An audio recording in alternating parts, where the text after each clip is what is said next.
मैं समय हूँ। मैंने मनुष्य को आदिम अवस्था से उठकर सभ्यता की सीढ़ियां चढ़ते देखा है। मैंने नगरों का उदय देखा, साम्राज्यों का पतन देखा। सत्ता की चकाचौंध और उसके साथ आने वाले संघर्ष सब मेरी आंखों के सामने से गुजरे हैं। पर भारत भूमि, ये भूमि कुछ अलग थी। यहाँ राज्य केवल राजदंड का खेल नहीं था। यहाँ शासन का आधार था धर्म। मैं समय हूँ। मैंने देखा है कि हिंदू समाज ने अपनी व्यवस्था को किसी मनुष्य की चतुराई से नहीं, बल्कि श्रुति, स्मृति और पुराणों की परंपरा से गढ़ा। वेद, उपनिषद, ब्राह्मण ग्रंथ यही यहाँ की राजनीति के मूल सूत्र थे। शासन यहाँ कोई लोभ नहीं, बल्कि एक साधना था।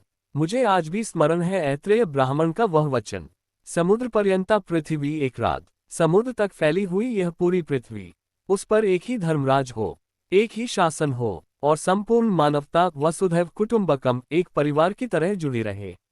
मैं समय हूँ। मैंने उन ऋषियों को तप में लीन देखा जो उद्घोष करते थे, कृण्वन्तो विश्वमार्यम, यानी समस्त जगत को श्रेष्ठ, उदात्त और आर्य बनाओ। उनकी दृष्टि छोटी नहीं थी। वह किसी एक गांव, एक प्रदेश या एक सीमित राज्य तक बंधी नहीं थी। उनकी आंखों में समूचा विश्व था। उनका स्वप्न था धरती पर धर्म का शासन और मनुष्य का जीवन सत्य और न्याय से आलोकित। मैं समय हूँ। मैंने साम्राज्य और स्वराज्य को जन्म लेते देखा। भोज्य, वैराज्य, महाराज्य, पारमेष्ट्य, आधिपत्य और गणराज्य सबके रूप मैंने देखे। ये कल्पनाएं नहीं थीं, ये इतिहास की ठोस सच्चाइयां थीं। लेकिन मैं समय हूँ। मैंने ये भी देखा कि वह महान स्वप्न अधूरा रह गया। ऋषियों की साधना, उनका ध्येय पूर्ण रूप से साकार न हो सका। संपूर्ण पृथ्वी पर एक ही धर्मराज्य की कल्पना धीरे धीरे धुंधली होती गई।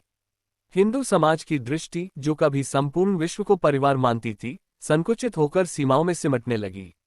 और आज जब मैं अपने प्रवाह में ये सब स्मरण करता हूँ, तो लगता है ऋषियों की वाणी अब भी व्यर्थ नहीं गई है। वसुधैव कुटुंबकम केवल कोई पुरानी पंक्ति नहीं, यह मानवता की शाश्वत पुकार है। कृण्वन्तो विश्वमार्यम आज भी आकाश में गूंजता है।